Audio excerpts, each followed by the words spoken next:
So I've known the author for about 28 years now.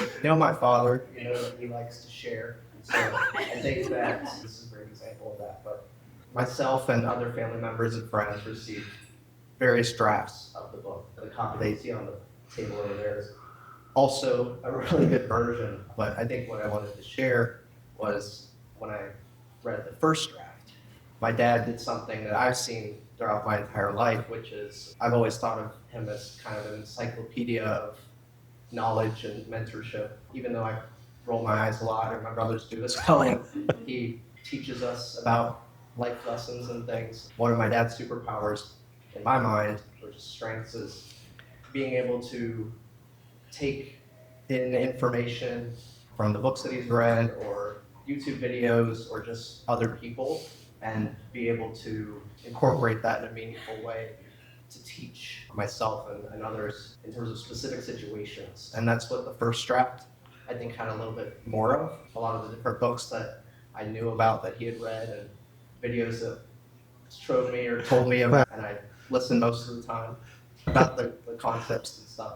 It all kind of clicked. Oh, I see. He's taking what he's learned and used it to reflect on what's happened in his life. So you were growing up in this environment and you knew some of the players, some of the key people in the book. Describe what that was like as a kid. Did you see what John was describing or were you oblivious to it? What was it like growing up and seeing all these stuff?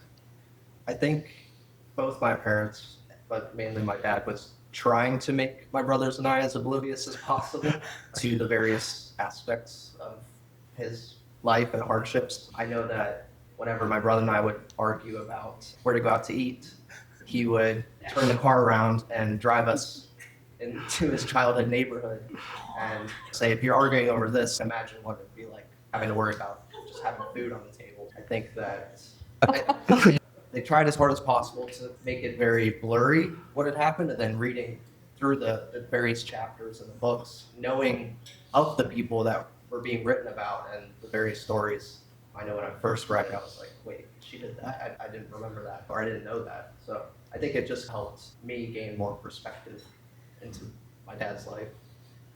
Yeah, I like the new book because it has more of what I was describing with the first draft of the book over there on the table.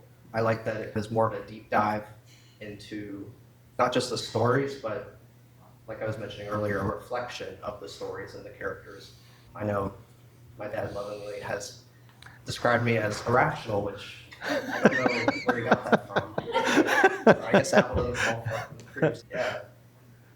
Besides that, I think that it does help, honestly, for me to even process certain things in my own life, and I hope that it'll help others do the same with how my dad has taken the knowledge that he's gained over the years and incorporated it into sharing those pieces of the story.